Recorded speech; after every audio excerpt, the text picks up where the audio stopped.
Let's go to Mark chapter 5. Can somebody read, and if you want to read off the front, you can. You want to look it up. Can somebody read Mark chapter 5, verses 21 through 43? Who has that? Who doesn't mind? Any takers, so I don't have to do it, can drink some water. But go ahead. When Jesus had crossed over again by boat to the other side, a large crowd gathered around him while he was by the sea. One of the synagogue leaders named Jairus came, and when he saw Jesus, he fell at his feet and begged him earnestly, "My little daughter is dying. Come and lay your hands on her so that she can get well and live." So Jesus went with him, and a large crowd was following and pressing against him.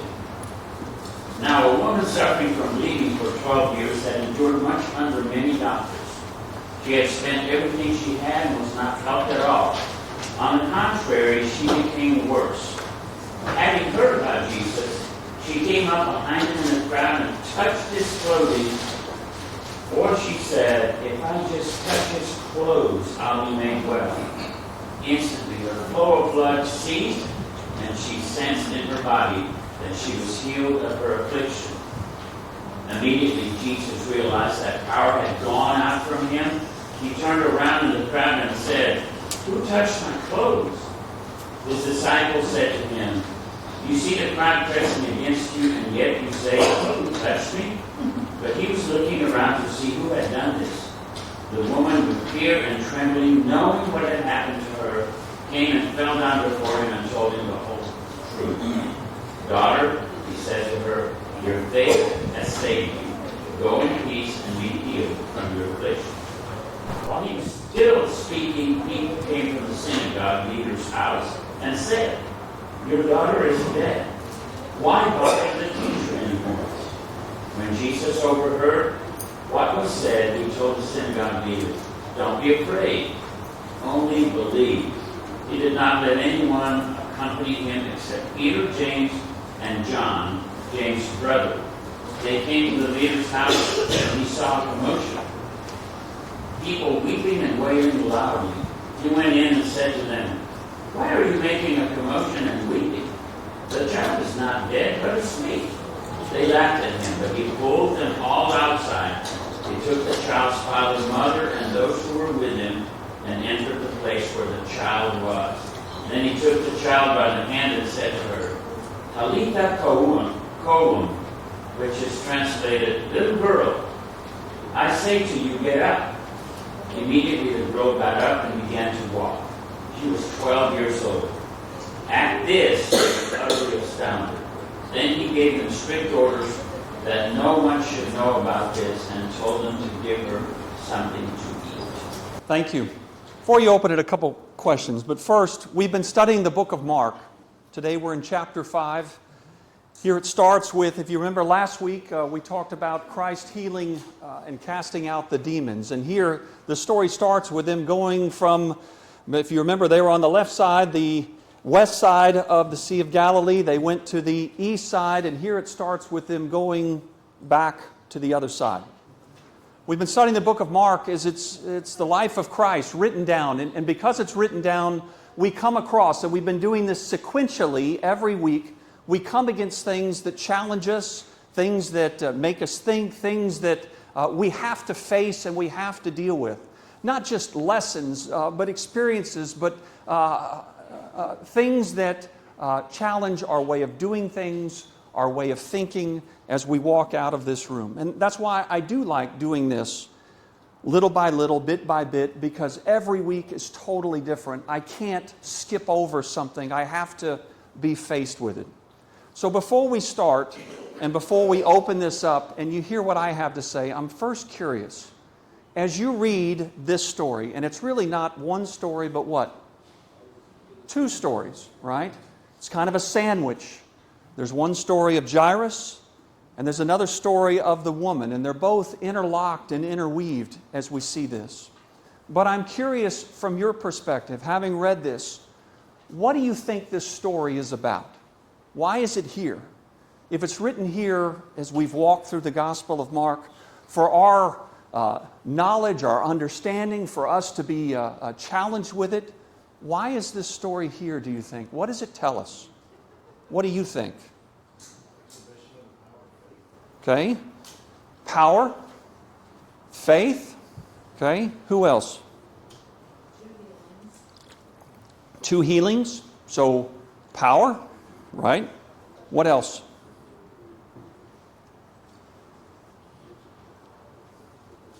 Well, let's start with that. Let's start with power. And more importantly today, I want to take it from the perspective of faith. If you want to open up, there's 2 stories. And as we go along, if you haven't been here before, I'm not going to specifically most of the time call out the blanks, but if you'd like to fill in, you can as we go along. But essentially, there's 2 narratives. And so how does Mark describe the 2 main characters? On one hand, we have Jairus, right? On the other hand, we have the woman. So first, just on the 2 characters, as they're written here, what do we know about Jairus? He's what? He is a leader. That's the blank. Actually, I said I wouldn't call it out, and there I did, right? He's the leader of the synagogue. And what does he do? So, a leader of the synagogue, what do you know about him already? If he's the leader of the synagogue in that community, then he's what? He is respected. He is powerful, right? He is an intellectually knowledgeable, right? He is a Jew, right? So we already know these things about him, and here he sees that Jesus is coming, and he comes to Jesus, and he does what?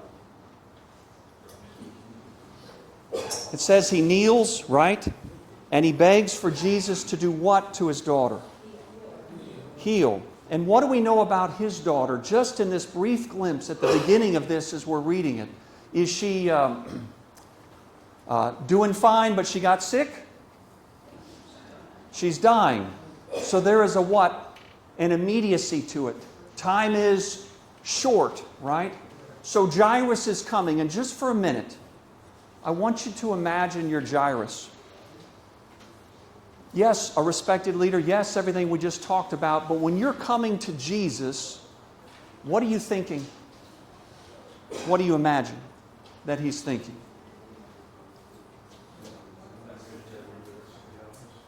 A last-ditch effort? Okay, could never hear the end of this at the office, right? So kind of counter to where he was. This is my only hope, okay? What I'm used to, what I believed, right? A last-ditch effort to someone who I've heard all these things about. Please, please. He begs, says he kneels. Kneels we've talked about before. When you kneel to someone, what are you showing? Authority, respect, right? Power, if you will, right? Come and heal my daughter. Time is short. And Christ does what? He starts to go with him. Okay? So there is an immediate need, and it is over there. Time is short, and we are heading there, and then something happens. In the scene, real quick, before we talk about the woman, what is happening as Jesus is going from here to over there? What is it? It says it's a crowd. Now, somebody this morning mentioned that they were going to Disney World in a few weeks. I'll just use that one. Has anybody been to Disney World? Okay. Well, Disney World, to me, Key West, the Riverwalk downtown Thanksgiving Day. You know what? Let's use that one. We'll use that one rather than Disney. Riverwalk downtown, Friday night, tree lighting ceremony, 7:30-ish. Right? You want to get from point A to point B. Is it sparse? Or is it a crowd? Right? Okay, somebody may be going in the water. You're exiting the UT football game at the end of the game. What kind of crowd is what I'm getting at. It's standing room only, but have you been in these crowds? And I don't want to jostle any of you, but it's a crowd. People are all around you. You're holding somebody's hand, and if your kid is shorter than everybody else around you, it's like they get lost in the tidal wave. It is that kind of crowd with bodies pressing upon you, right? Around you, jostling. Do you see that? So it's not I'm by myself and three's a crowd, and this is kind of a crowd. It is packed, Riverwalk, Disney waiting for the Tron ride. It is just people everywhere. Does that make sense? Now, talk about the woman. What do we know about the woman? She was sick. She was sick with what? She was bleeding. Okay? But did her bleeding come once a month? Did her bleeding stop? How long had she been sick? 12 years. She was sick for 12 years. Now, we know a couple things already about this woman. This woman was so sick that she had tried to do what? She tried to find a cure. And when she had gone to these doctors, what had happened? Did she get better? She got worse. So she's tried to find an answer. She has looked to people, and instead of helping, it's gotten even worse. So much so that what was her financial state? She's broke. She doesn't have any money. She's suffering from this sickness. Okay? It's been 12 long years. In this society, is she a guy? She's a what? She's a woman, right? So on one hand, in the two stories, we have Jairus, a leader of the church, in the community, in society, intellectual, probably well off, powerful, authority. And then we have a woman who is, in terms of the spectrum, where? An outcast, completely on the other side. If you recall, in Jewish society, if you were losing blood, you were considered what? Unclean. If you're losing blood for 12 years, then you are what? An outcast. Just like the leper that we talked about several chapters ago. In terms of society, you have nothing.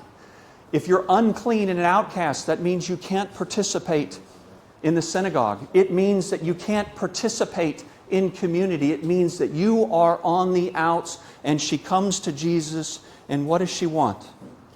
What is she looking for? She's looking to be healed. So the woman is sick, is what I said here. Okay. So what is the difference between faith and belief? Now that we've kind of set the stage, two stories. Jairus on one end, the daughter on the other. We'll tie them all together in the so what at the end. But right now, what's the difference between faith and belief? Does anybody know before you read my Webster's Dictionary deals on there? And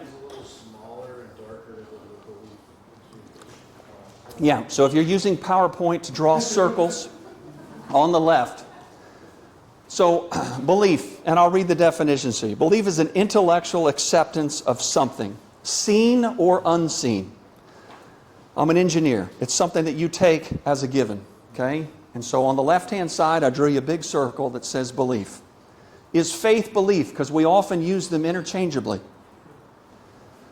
Faith can be no less than belief, right? But if you notice on the diagram, I took faith, and to his point, I made it smaller and darker, and it is inside belief, okay?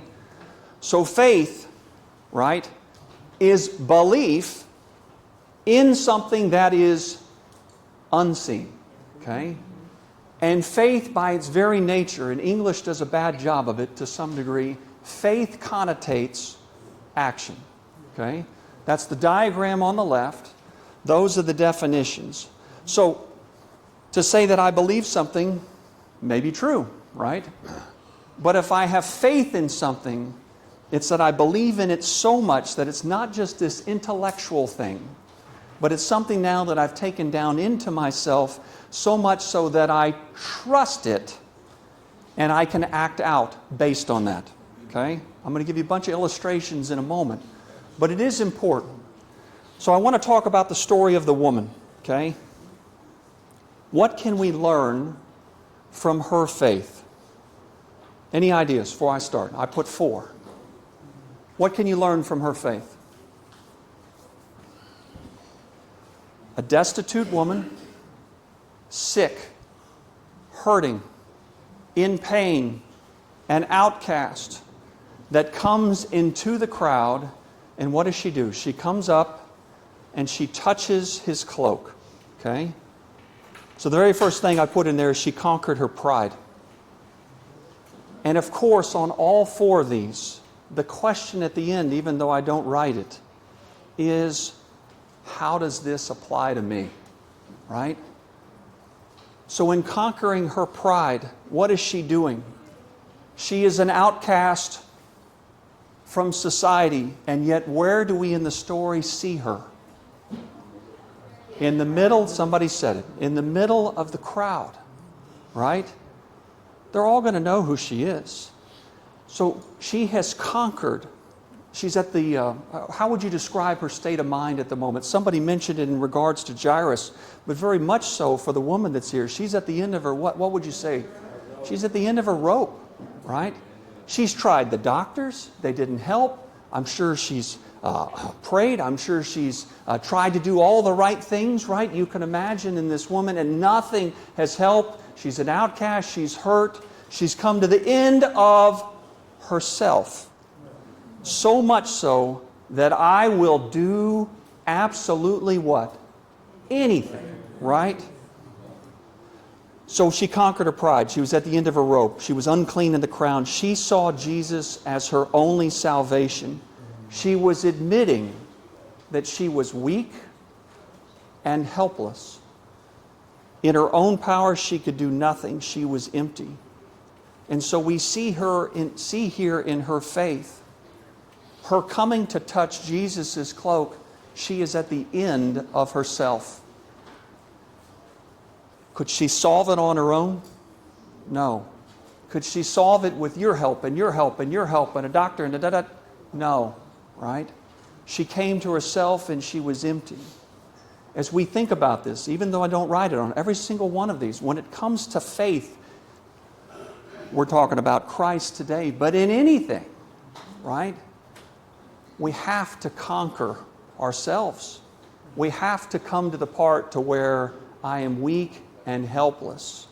And I see you here, Christ, as the power and solution, and not myself. We see this in the woman. There's a second thing. Her faith included her brain. If you believe in anything, at the very beginning, this is the logical part, it starts with an intellectual assent, right?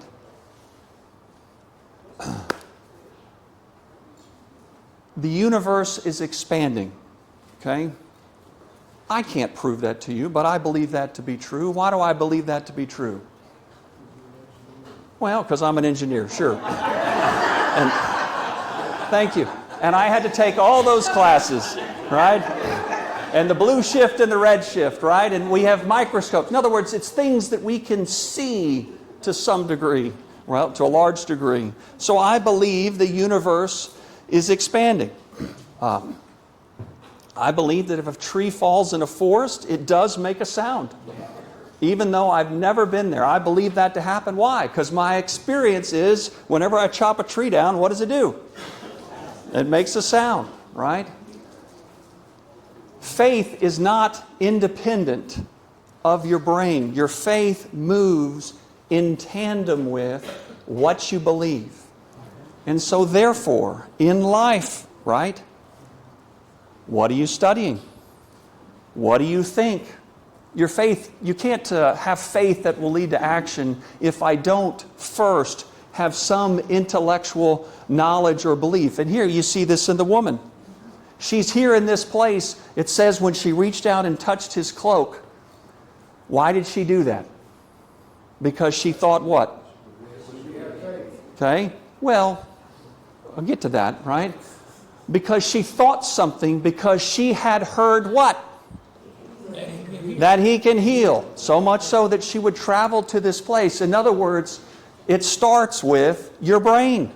It starts with, I think these things to be true, right? They're not disconnected, if that makes sense. The third thing is this.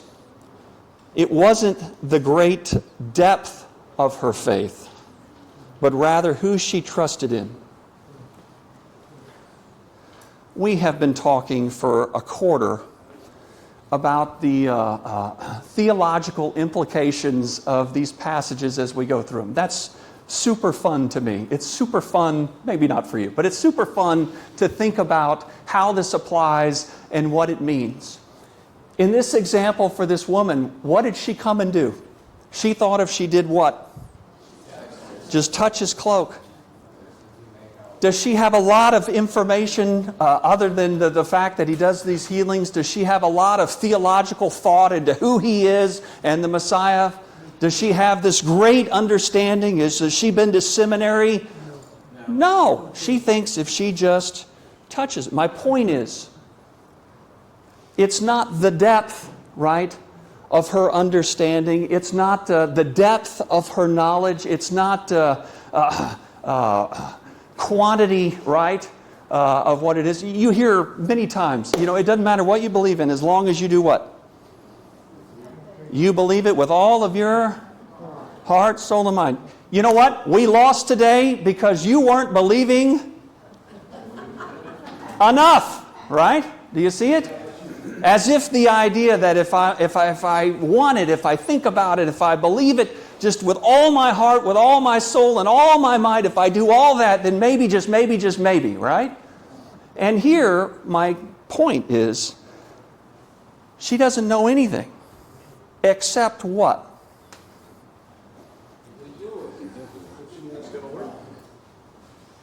It's not the quantity, but I know it's him.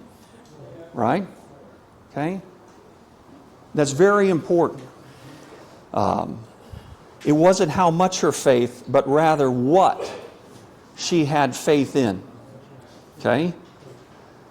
So just a minute. Yes, ma'am. I think we also need to think about what state of physical being she was after bleeding for 12 years. She would be extremely anemic. It's not like they had iron pills back then.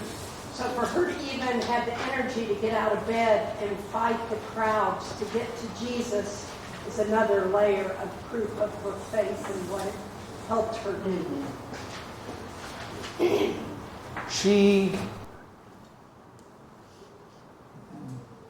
I was going to say wanted it so badly, but that's not the right way to say it. The way to say it is she had gotten to the end, empty. And so here, I'll divert for just a minute. I'm on an airplane, right? You're doing all this stuff. To me, I don't know your experience, but this is what it's like, right? So do the first one. When life is going great, when I had family all week, and you're on a high, and you think that, what a good boy am I, right, in a sense, and everything's going your way. What can happen, what can happen to habits? What can happen to where you're focused? My point is, when it's all going great, are you looking to Christ? You should be, right? But human nature is what I'm getting at, and I'm using my own experience is sometimes I get in the habit of not being in the habit, which means that it's all going super great, in a sense, to my measure. And so somehow I lose that thread, as opposed to, I have done everything possible. I'll even get emotional thinking about an item at the moment, right? A thing in my life. You come to the end of it, right? You can see it like this. It's there. And what are you doing in that moment? Whether you're sick, or it's a relationship, or you've lost something, or it hurts, or you're in pain, right? You come to the end of yourself. You are empty. My point is, it's kind of how it works, right? That's where you first begin to kind of make often these connections. Think about it when it comes to not the depth of your faith, but in what your faith is in. If I waited to do anything till I had it all completely figured out, if I waited to do anything to where the stars were aligned, I wouldn't get anywhere. My point is, this is what life is like in my experience. And this is what faith is like. In other words, what are the implications? Somebody walks into this place. This morning David talked about being a missional church. Over and over and over. That's his mission. Right? So, just make it real for a minute. Somebody walks in here. Somebody you've never seen before. And it doesn't matter, because quite frankly, it's somebody in this room today, and your life is hurting or in shambles or you're lost. And pretend from the outside it could even be that your life seems just great, but the reality is inside you're focused on the wrong things. You feel empty inside because you've put a lot of time in your career, but it doesn't satisfy. You put a lot of time into hobbies or relationships or other things, and it doesn't satisfy. My point is, you're seeking and you're here. When that person, maybe in this room, maybe somebody showing up, do they have all the answers? Right? Do you know Mark 5 and 4 and 3 and all the stuff we talk? I mean, does any of that matter? That comes later. Later. At the beginning, it is just, I know that I can't do it. And I know that it's over there. Do you see it? Some of you nod your head, some not. But I think that's very important. I'll give you some illustrations here in a minute. The last thing is she conquered her fear. She didn't know how it was going to turn out, but she started moving. Her faith included action. And I'll just mention it because it is interesting. For the outcast, for the one that was hurt, for the one that you could imagine had been in hiding in a sense, maybe felt shame, maybe felt less than, Christ not only heals her, but He brings her into what? The open. He brings her into the public. He brings her into the community, right? I'll talk about daughter in a minute, but He rises her up to everyone. One, that's got to be very fearful, right, on her end, right? But is this any different for any of us? We come into this space, right? Or pretend you're in a small group, for example. Coming into community when you haven't been in community scares the crud out of me. Maybe it scares the crud out of you. Why? Because you're going to be vulnerable, because you're going to share. Part of living together is not that I've got it all figured out. It's that, man, I'm a mess. I'm still a mess. I'm a mess this second. When I leave here, I'm a mess. And in some ways, you're a mess too. And so we rub up against each other. That is scary. And here we have an example of He not only healed her, but He brought her into the public view. Let me give you 3 illustrations, and then I got to go quicker. Belief and faith. Illustration, here's one.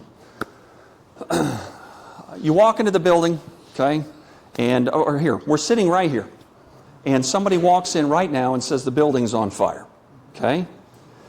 We can believe him, or her, whoever the messenger is, but faith would also include what?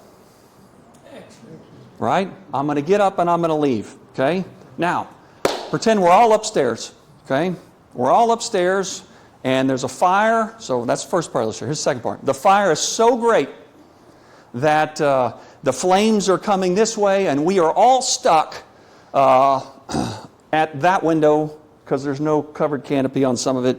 And we got to jump out this canopy to the fire people that are down below with, the trampoline, inflatable, whatever, okay? So fire's coming. I switched the analogy. We're on that side of the building now. Fire is coming, flames. We're all in the crowd, all grouped up together against this broken window that Mr. Jim broke for us, and we all got to jump down to the fire people that are down there. And on one hand, I believe that there's a fire. I believe that little trampoline thing is going to work, right? But faith means what? I'm going to jump. Okay? Now, side note, not for today, but who does all the work, or what does all the work when I jump? Trampoline does, right? Right? But I jump. Now pretend we're all huddled up over there, okay? In this example, okay? One of you is shouting at the top of your lungs, and I don't know which one of it is, it may be me, saying, I'm going to die, I'm going to die, I'm going to die, I'm going to die.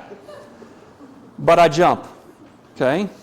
Second one says, man, I got a 50-50 shot and that fireman looks really tired and that looks like a really old trampoline. But they jump, okay?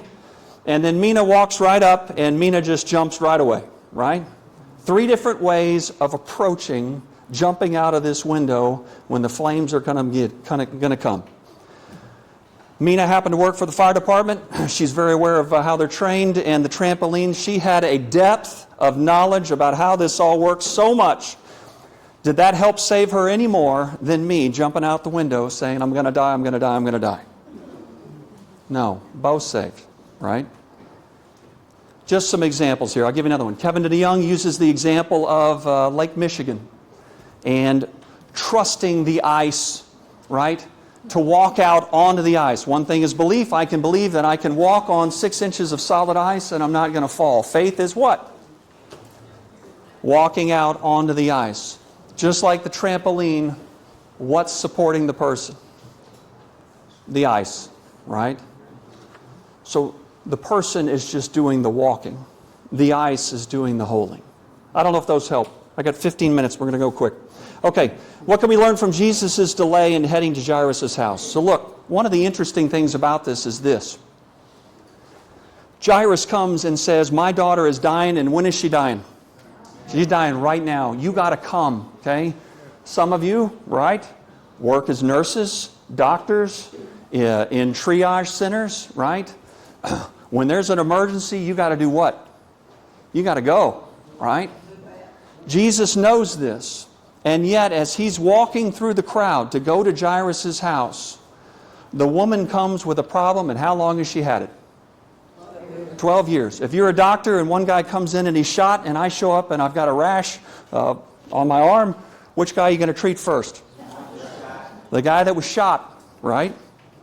But yet here, Jesus stops to talk and care for this woman. Do you find that interesting? Right? Right? Why would he do that? So I think there's two things we can take away from this. One is we can take away his infinite grace. Okay? We started out by talking about how on one hand Jairus was who? Powerful, leader, authority, right? We talked about how on the other hand she was what? Outcast, unclean, right? And here we have an illustration of Jesus stopping.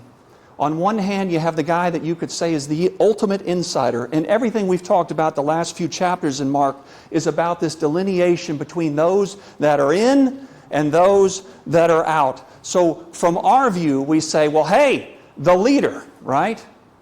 But Jesus doesn't do that. Jesus is always going to who? Those that are on the edge. Those that are suffering. Those that are hurting, right? Those that are less than. Those that that society would say don't matter or don't count. A guy in the graveyard with a couple thousand demons in him. The leper, right? Here, this woman, and there's many more that we're going to miss between now and next week that are examples of in and out. If you remember when his family came to see him, you'd think they'd be the ultimate insiders. But they're not. They stay where? At the door, if you recall. As he talks about his new family. This is an example of God's grace, of Jesus' grace. What does that mean for us? I'm not going to call much attention to it other than to say, as you watch TV, as you walk in life, as you walk in community, you're human. You come across people and you're making a judgment. You're saying, well, that person is X. This person is Y. This person is in this position because of their own doing. Whatever it is that you're saying to yourself, that's not who Jesus is. Who Jesus is the train is stopped, and he seeks out, and he finds, and he goes to those that are cast out. I'm one of those. Whether you realize it or not, and you should, you're one of those. Broken, lost, a mess. And he stops everything to come and find the woman and find us. Okay. The second one is this. His infinite timing. That's probably the more obvious one as you look at this. You go treat the guy that's shot, or you treat the guy with the rash. What's more important? Why is he doing that? Take it to us in life. There are a lot of things I do not understand. I mean, y'all are going to be like, yes, yes, yes, yes, yes, right? But I don't get it in my own life. Why did this happen? Why did this happen now? Why did this not happen now? I am sure you each are asking yourself many of those questions, both for the good, if you think about it, but mainly we ask those questions when it hurts, right? If you are who you say you are, why didn't this happen, and happen on whose timing? My timing, right? Do you see that distinction? So, second thing. Last week he threw out thousands of demons. The week before that, he stilled the storm, right? If you're God of the universe with infinite power, if we could prayerfully put ourselves in his position, I'm just curious. Healing a woman who's been bleeding for 12 years or raising someone from the dead, which is harder? Neither, right? From his perspective, it doesn't matter. It's his timing, his power, what he wants, what he needs, and I don't understand it, right? You may not understand it, but I know it's real. And here we have an example of it where what you think is going to happen doesn't, because it's his timing and not ours. So the question for us is, who do you trust in, right? Do you believe that God's timing is for you, even if you don't understand it? Do you see those two things? All right, let's do the so what. A couple things to think about here. The first thing is we find a warning. At the very beginning we talked about how it was a crowd, the Riverwalk crowd, and people that are pressing upon him. Okay, so there were many, right? There were many people all around Jesus. There were many people who were there just like she was to get something from Jesus. Okay? So many people, they weren't there to get the avocados or whatever. All those people in that crowd were there because of him. And yet, of the many people in the crowd, only one made a connection. Okay? So the first thing is a warning. There are many people, right, who want something from Jesus. There are many people that come in and do, I'm there on Sunday, I'm there on Wednesday. I'm around people who want to be around Jesus. There are many people that are in this orbit around jostling. But I do think it's important to note that of all the people there, only one made a connection. Okay? So the question for us is, we can study about it. We can come here. We can be around. We can be around people that want to be around Christ. We can say the right things. We can be at the right spots. But are you really making a connection? Because there's a difference between intellectual assent and faith. Okay? For her, she saw Jesus as salvation. The one, right? She'd come to the end of herself. She conquered her fear. She'd conquered her pride. She didn't have it all figured out, but she knew that he was the one and he was the answer. And I think that's important for each and every one of us too, as we reflect on our own walks and our own life. The second thing is this. We see his intimacy. Okay, the stories combine here, or one ends and one begins. So they come to a crossroads. In verse 34, "Daughter," he said to her, "your faith has saved you." So in talking about the woman, after he had healed her, and note, in those sentences, he's looking for more than just a physical healing. He's going after her heart that's here. And he calls her what? Daughter. Daughter is intimate. Daughter is family. Daughter is relationship. Daughter is closeness. Skip to the end of the story. At the end of the story, when Christ goes and heals the 12-year-old child, she's 12. just as long as the other woman had suffered from her bleeding. And after he healed her, he says an Aramaic term that says, Talitha koum, which is translated, little girl, I say to you, get up. A couple thoughts. One is, why would you have Aramaic in here? It's an eyewitness account. But the second thing is this. Maybe an easier way to describe this is, Emily, my daughter, is 13. If she were to see this, she'd probably say something. But I call her baby girl, right? There's part of me that worries that she's going to be like 35, and I'm still going to call her baby girl, right? You know, at some point she may say, Dad, please don't call me that anymore, especially in front of this guy, right? But I'll cross that bridge later. But that's what I call her. It's baby girl, or Emily Goose, Emily Grace, Petunia Goose Travis. It's just silly, right? It's silly, intimate, right? Here, this is more closely translated as baby girl, honey, right? There's an intimacy to it. There's a closeness to it, right? It's also interesting that at the end, and we haven't talked a lot about Jairus' story, but after he raises her, and he raises her from the dead, after all those people had scorned him, all those people had laughed at him, after insiders and outsiders, he'd only taken a few people in to see what he was about to do. But after all of that had happened, what does he say to the parents and those around about the girl? What's he say? He asks for something. Give her food. It's intimacy. Honey. Baby girl, right? And parents, if you're the parents for a moment, I'm sure you're in a state of shock. Don't forget to feed your daughter. Do you see that? That relationship, the gentleness, the intimacy. And in saying all that, what I'm saying is, that's true there, and it's true for you and I today, right? That's what he desires. He desires this relationship and closeness, and we see it in this story. And the final thought is this. There's an interesting verse here, so let's back up. But we're reminded of a substitution.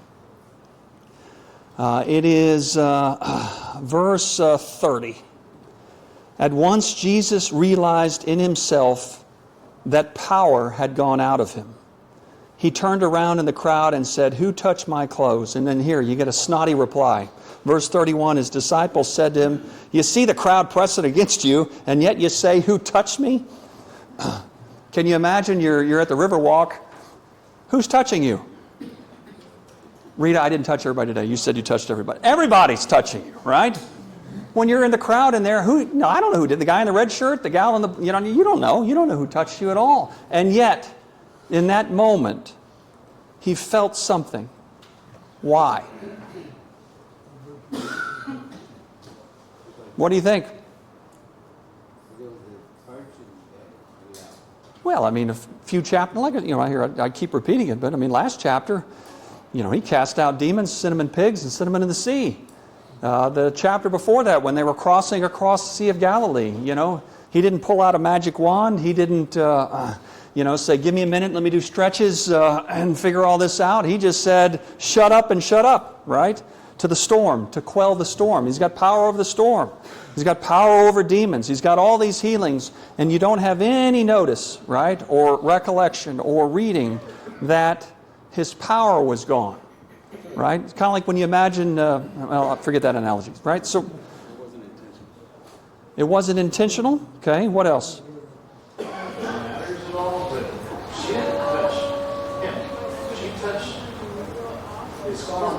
Okay, touched his cloak. Powerful out from him, not because she touched it. Okay. Because she believed that just touching him was going to give her what she was looking for. From him. From him. Okay. I wrote it down for you. I don't know. Right? I don't know, but some thoughts. Okay. Yes, sir. It never says in there that he felt his power was diminished. And I think knowing that God is all powerful, Jesus is all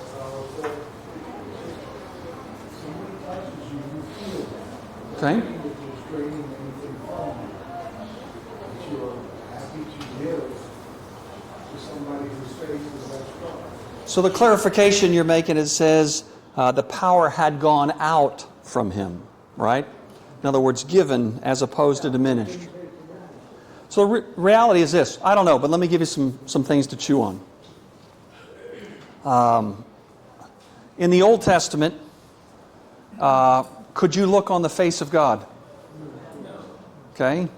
In the tabernacle or the temple, could you go into the Holy of Holies? Could you touch the Ark of the Covenant? What happened if you did? You die when? You die tomorrow?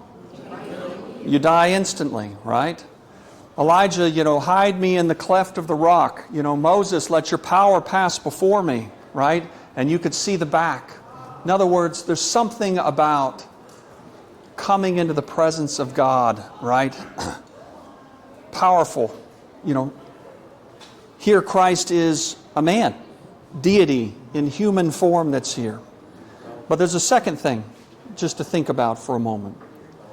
When we talked about the woman, we said that she was what in the eyes of the Jews? She was unclean, right? An outcast. Could you enter into the Holy of Holies, to the presence of God, without being clean? Remember all the ceremonial washings that happened? No, you couldn't.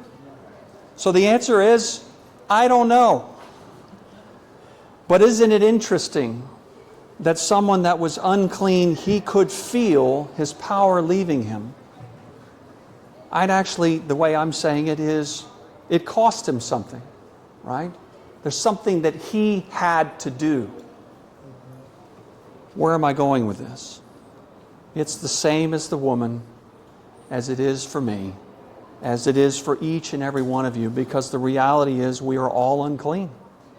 We all have tried to be our own Lord and Master instead of looking to Him as our Lord and Master. And so for us to come into the presence of God without falling over dead, somebody had to pay the cost. Somebody had to take my uncleanness upon themselves, right? And that was Christ.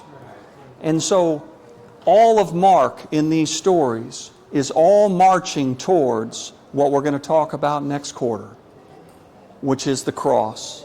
We've covered here the beginnings of Mark's argument that in the life of Christ we see His deity. He is the Son of God.